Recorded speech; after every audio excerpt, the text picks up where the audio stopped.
Well, let's keep the conversation going. One of the other conversations that we will have today is Maxwell Agbagba. He's our roving man, and he's roving appropriately today from the Ghana Law School because they've been in the news pretty much yesterday. But even before that, we've been talking about the entry exams, the qualifications, and the interviews that you have to sit and grants, if you like, before you gain admission into the Ghana Law School. But yesterday, a result came, 81% failure. That's like a shock, and that's a conversation that's also heavily that we've been having. So the law students obviously not happy. They are wearing red armbands today. So we're going onto their campus to see how far, because they have a press conference later this afternoon. So Maxwell Agbagba is on that beat, and he will join us live as soon as we're ready to go with that. Well, so we have Maxwell Agbagba on the line. Oh, we are. Yeah. Maxwell, good morning.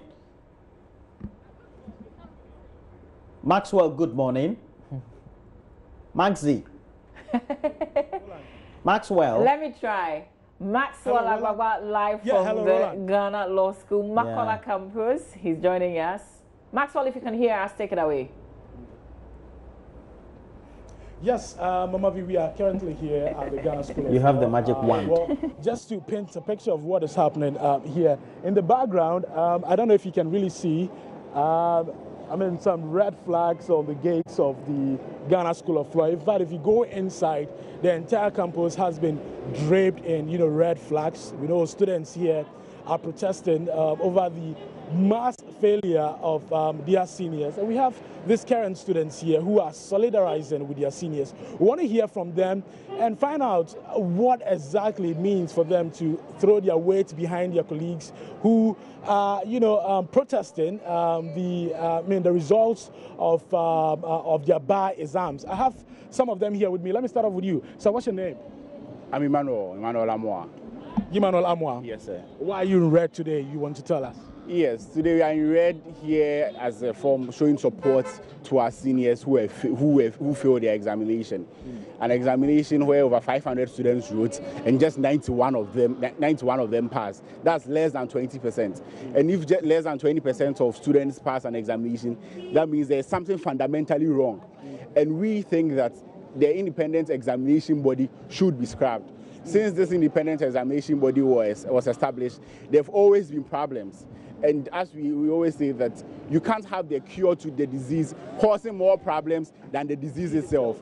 The cure is now a canker, and the cure is causing more is now a bigger disease than the disease that it was brought in to cure. Our lecturers, we have good lecturers, men of integrity. We have Supreme Court judges teaching us, we have Court of Appeal judges teaching us, and even all our lecturers are people who qualify to be justices of the High Court, that's the Superior Court of Ghana. And we have these people teaching us very well, and these people they have the capacity to mark. Now, since the inception of the IEB, every time there are problems with our examination. Now, with just 20% of the people passing, that means that there's something fundamentally wrong with the system. And this is an indictment on not just the students, but even an indictment on legal education, that just less than 20% of the students are passing. Well, now, there's a saying in tree that, just this May, we're also going to write our examination. And we don't think that we should subject ourselves with this IEB. Our time, we are more than 500 people going to write. We don't know our fate. Probably our time, they'll come and tell us that just 53% of the students pass. What is wrong? We should know what is wrong. Okay. It is our position that the IEB should be scrapped. Well, you stated that there's something fundamentally wrong with the IEB, but there are some who also are pushing the arguments using the ICT concept of GIGO, garbage in, garbage out. Don't you think there's something fundamentally wrong also with the students who start for the exams? There's nothing fundamentally wrong with them. Every lawyer in Ghana is the alumni of this institution. Now, the IB was established just about 3 or 4 years ago. But all the lawyers in Ghana right now, their time, it was their lecturers who set the questions. Their same lecturers marked, they passed, and these people are the ones driving the judiciary and the the judiciary and the legal aspect of the country. That's we have ministers who are here and who are lawyers who pass through the same system. Our Supreme Court judges pass through the same system. The members of the General Legal Council currently constituted, they pass through the same system. Even the people who are part of the IEB now pass through the same system. And it's that same system to revert back to, because this IEB is a canker. Yes, they might have been issues with our lecturers marking, and that issue should be corrected. We should put in better measures, stringent measures to correct those issues than to allow the IEB to cause the kind of problems that is being caused right now. Let me come to your colleagues. In fact, at the open forum that you held yesterday, some key resolutions came out. You've spoken about aspects of faith that is scrapping the IEB. Yes. There are some who are saying that the demands that you are making are not realistic. The General Legal Council cannot meet those demands. One of them is that the remarking fee should be, the cost of the remarking fee should be reduced from 3,000 Ghana cedis to 500 Ghana cedis. Somebody says, I mean, it's not realistic. That cannot happen. What do they mean by that cannot happen? Can every student afford 3,000 cedis per paper? So if you want 5 papers to be remarked, how much is that? Do the math. How many people can afford this? This is which is more than our school fees. Yes, which is more than our school fees. We cannot stand for this. No, something must be done. The 3,000 cedis is just too much. 500 cedis is even more realistic. I personally think 500 cedis is even still too much per paper. People are here who struggle to pay their school fees, you know, and for this amount of money, how? No. We can't stand for this. No. Well, there are others also who are saying that, I mean, something needs to be done regarding the examination here at the Ghana School of Law. We all know the ongoing tussle between, you know, the GLC and then, I mean, some of the students and all of that. What do you think is the way forward?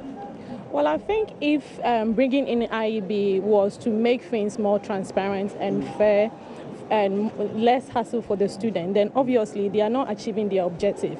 So a lot needs to be done. Obviously, they need to sit down and listen to the students a lot more in terms of way forward, so that good measures can be put in place. Because right now, it's very tough on students. You know, we are talking about examinations.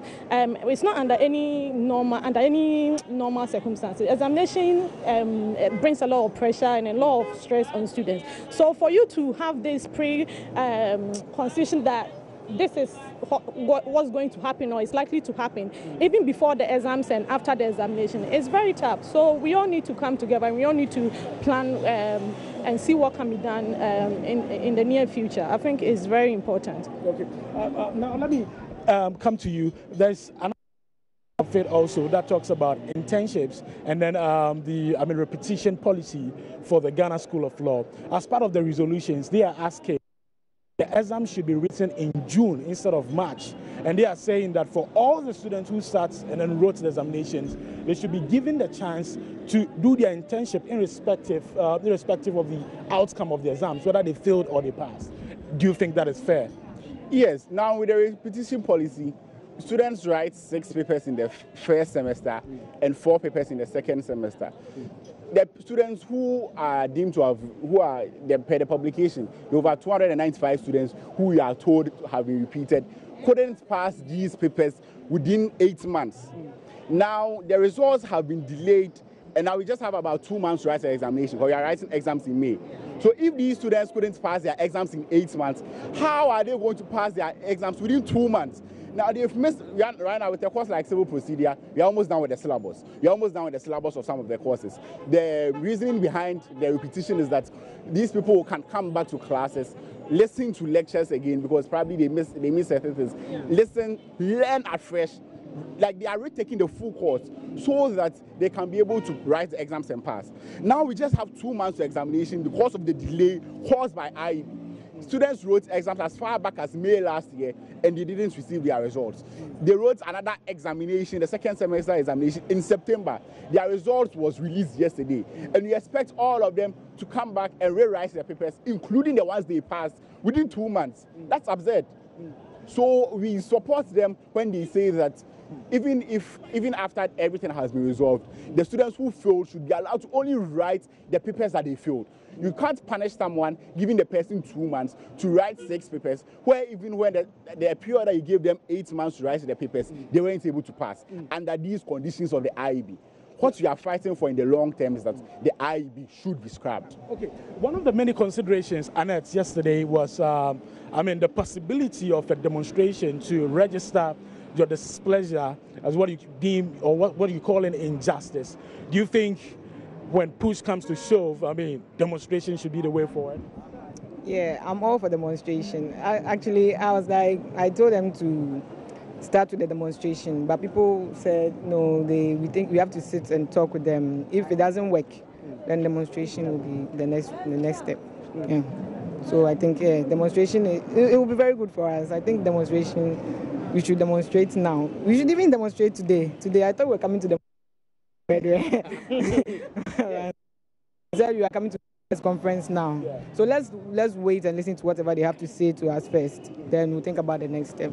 How about you? Especially because the demonstration will get the attention of the IEB. You know, the IEB is an anonymous body. No one knows who are the members of the IEB. There are rumors, they have spies everywhere, etc. A demonstration at least will get their attention. With this whole red demonstration thing, we know definitely that somewhere out there, some of them are watching us, and this message is getting to them. Because if everybody is complaining about this, are you the only people who are right? Yes. No. Something must be done, and it should be done now. Yes. And we have to fight for this because we are next on the chopping board. Yes. Yes, because if it happened to our seniors, we are writing our exams in May. Yes. What shows that the same fate will not befall us? Yes. Well, 2 others just joined us. I want to find out from you. There are some people who are making inferences from this, saying that looking at the debate about the mode of admission into the Ghana School of Law, they think that this is actually a tactic to get a lot of people not to enter the Ghana School of Law. So in that communique that came out yesterday, the SLC was basically questioning the integrity of the IEB, the Independent Examination Board. Do you think it's justified for the SLC to question the integrity of the body, the IEB? Do you think it's justified? Yes, I think it's justified. It's justified because if an exam is organized and out of 477 people, 177 are referred in a course or 2, and 206 are repeating and only 91 passes, I think it's justified that we call them to explain or at least understand the marking scheme so that we can all come on board and arrive at a solution to the problem. So I think the SRC is justified in criticizing them and calling their integrity to question. Okay. You want to have the final word? Yeah, I totally agree with what they have all said. But what I would like to add is, if like this same IEB organized the entrance exam, out of which we would say the very best students were selected. So if the same IEB is organizing exams for us, then what happened? Why should we have over 400 students and just 91? They should be asking themselves a question. Over 500 years. So they should ask themselves, what are they doing? Are they really proud? Are they happy? Is it that the teachers are not teaching well, or they are not telling us exactly what they want from us? I mean, they should let us know what's going on. Okay. So, Mama V. Roland, if you're watching this, it's just a warm-up to what is about to come at exactly 1 p.m. If you go to the Ghana School of Law, virtually everybody you see there is draped in some kind of red. Even the trees here are draped in red, telling you that they are serious about the outcome of this exam. So, we'll be keeping our eye on developments here, and we'll be bringing you more from the Ghana School of Law, Mama V. That's Maxwell.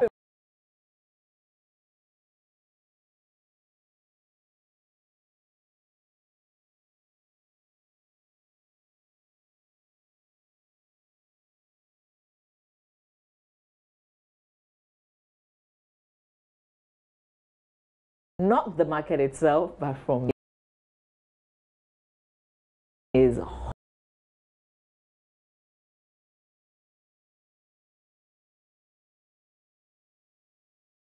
friends, but we're also waiting to see the reaction also from the council itself, and that anonymous, or is it that body that sets this exam? But the question,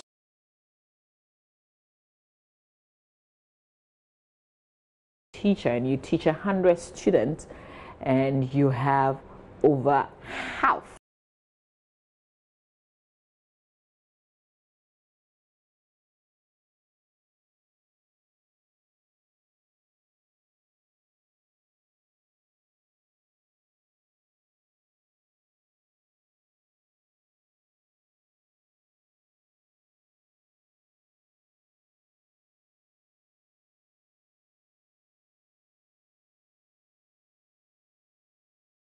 come out with a good output.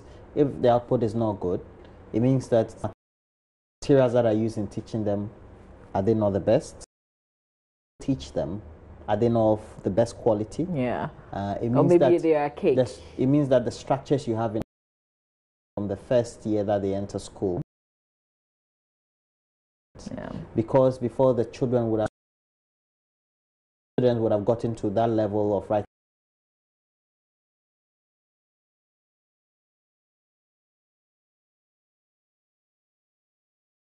which they duly did. No, with I'm that talking about entrance exams. I'm talking about law school. Interview. I'm Yes. talking about law school. Yes. When you're in the law school, yes, you will have to pass a certain number of papers. Okay, before you get to the final. Yes, so it means that if you kept passing them, or you kept favoring them, then ultimately you would have known that during the final stage or during the next form of transition, they wouldn't have gotten through the. But the other conspiracy theory too is in social media. But if you do aggregation of people on social media, is even the top lawyers are even on social media making a lot of commentary.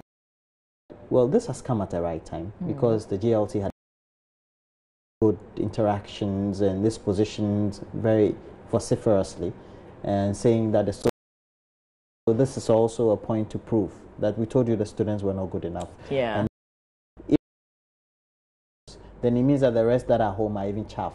I mean, so that's the conspiracy that's there. Yeah. So, and the counter to that is now through that is why you have to open it. Through your own processes, this if you open it, you get the best. Is this strategy working? Because this is the strategy to these students that failed massively. Open it up so that you can get the best, because obviously you didn't recruit the best. That's the counter argument. So, and you know, no, you know, making the. I said we're pretending. We've not discussed anything law here. And making the argument, because that's what lawyers do apparently, and they argue. So we're just bringing, you know, the issues that are coming up, but this is not the end of it really. So we'll see how that goes. We'll see if when Parliament sits later this morning, if also be an issue that any of the members would raise on the floor of Parliament, and then we will see. We'll see how that goes. So that's to be continued.